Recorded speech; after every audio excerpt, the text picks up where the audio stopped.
ह्याच्यामुळे काय होतं, भाजीचा रंग फारसा बदलत नाही आणि बदलत नाही म्हणजे काळी दिसत नाही भाजी।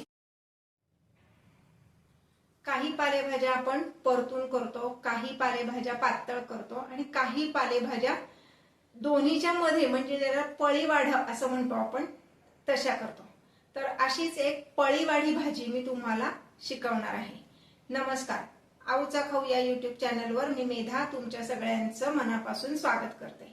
आज आपण आंबट गोड तिखट अशा चवीची खमंग चटपटीत अशी आंबाडीची पळीवाढी भाजी कशी करायची हे बघणार आहोत। चला तर रेसिपी बघूया।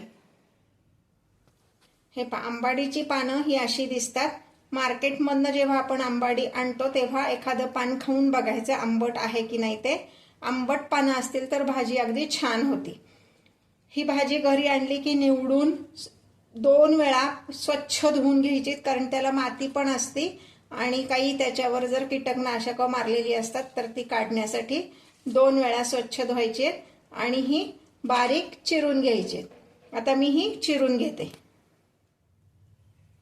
ही आंबाडीची भाजी मी चिरून घेते, विळीवर चिरणार आहे। तुम्हाला विळीवर शक्य नसेल तर चॉपिंग बोर्डवर चिरली तरी चालेल, पण अगदी बारीक चिरून घ्यायची। पालेभाजी अगदी बारीक चिरायची असेल तर शक्यतो विळीवर चिरावी, म्हणजे ती छान बारीक चिरली जाते। अशा पद्धतीने मी सगळी आंबाडी चिरून घेते।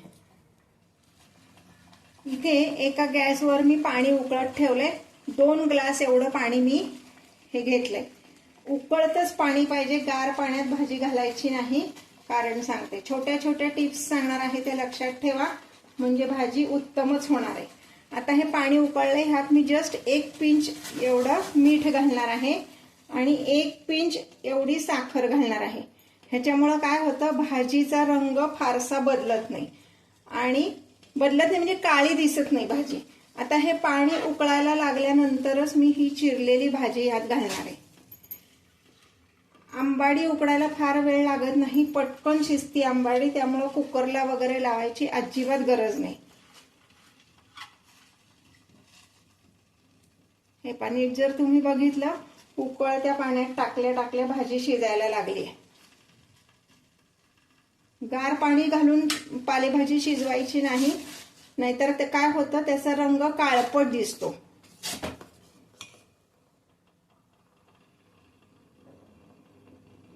साधारणपणे 2 ते 3 मिनिट मी हे उकळणार आहे। हे 5 मिनिट मी उकळलेलं आहे। ही भाजी व्यवस्थित शिजली। आता मी गॅस बंद करणार आहे आणि 5 मिनिटासाठी मी ह्याच्यावर झाकण ठेवणार आहे, मग आपण पुढची प्रोसिजर करूया।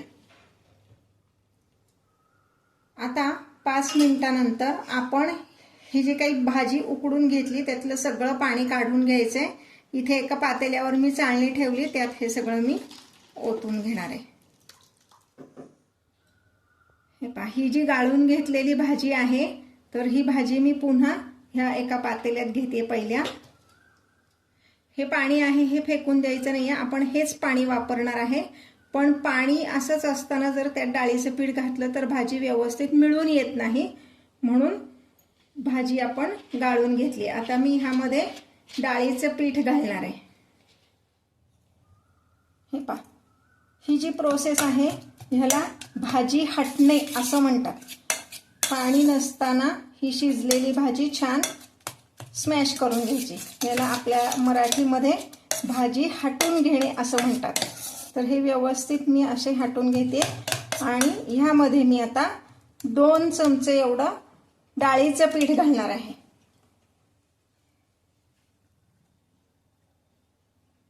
घेताना मी वाटीत 3 चमचे घेतले, पण घालताना 2च चमचे घालणार आहे, लागलं तर मग ऍड करता येतं। हे छान असं मिक्स करायचंय।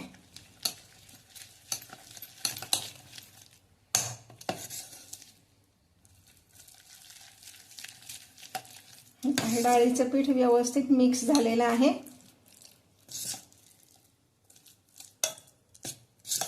आता मगाशी जे आपण पाणी काढून ठेवलं होतं भाजी उकळलेलं, तेच आपण ह्यात घालणार आहोत। ते सगळं आपल्याला ह्यात लागणार आहे। व्यवस्थित असं मिक्स करून घ्यायचं आहे.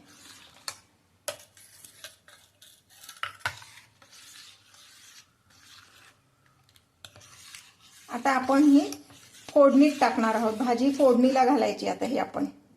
त्यासाठी मी गॅसवर एक कढई ठेवलेली आहे. इथे गॅसवर मी स्टीलची कढई ठेवली आहे. त्यामध्ये 2 चमचे तेल घातलेलं आहे. गॅस बारीकच ठेवायचा आहे. मुद्दाम स्टीलचं भांडं घ्यायचंय, कारण आंबाडीची भाजी ही आंबट असते, ती शक्यतो स्टीलच्या भांड्यात करावी.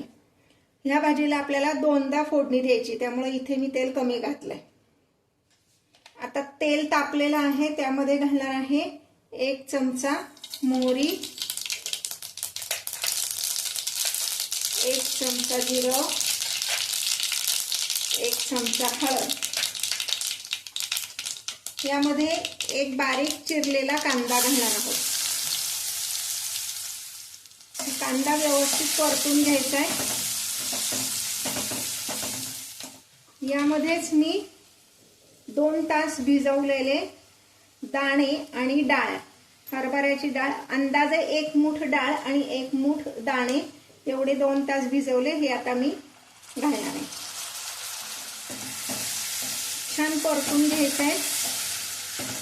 हे मुद्दाम मी भाजी शिजवताना घातले नाहीत, कारण भाजी शिजवताना जर घातले तर डाळ आती शिजते आणि जेव्हा आपण भाजी हटतो ना तर ती व्यवस्थित हटली जात नाही, म्हणजे भाजी व्यवस्थित मिळून येत नाही.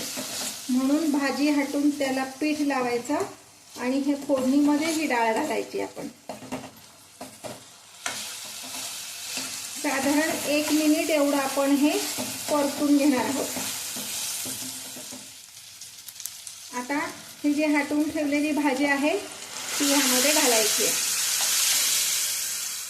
अजूनही मी गॅस बारीकच ठेवलेला आहे, कारण डाळीचं पीठ खाली बसतं आणि ते करपू शकतं, म्हणून बारीक गॅसवर हे आपण सतत ढवळत भाजी व्यवस्थित शिजून द्यायची.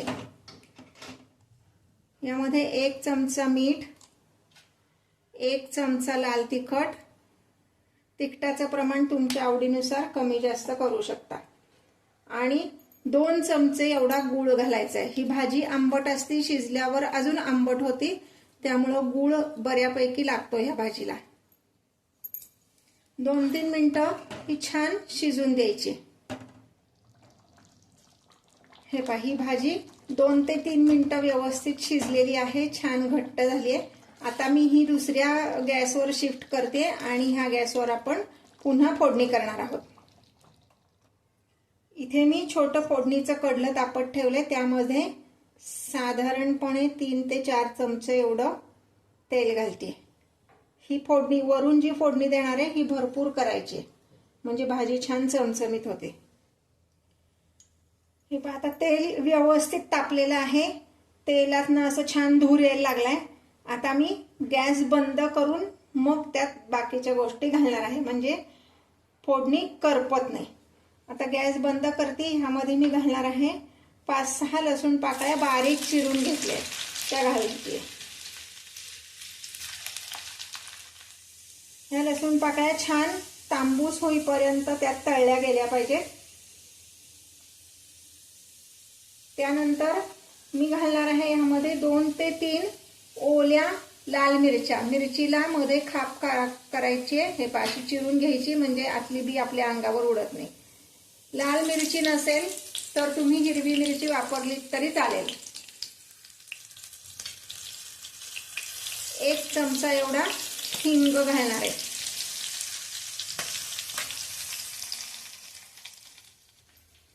हिंग घातल्यानंतर लगेचच ही फोडणी आपण भाजीवर ओतणार आहोत.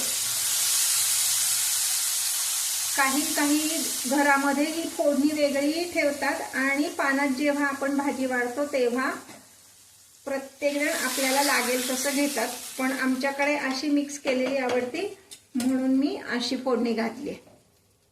आता बरेच जण यामध्ये तांदूळाच्या कण्या पण घालतात, तुमच्या आवडीनुसार तुम्ही घालू शकता, काहीच हरकत नाही. ही आपली आंबाडीची भाजी सर्विंगसाठी तयार आहे.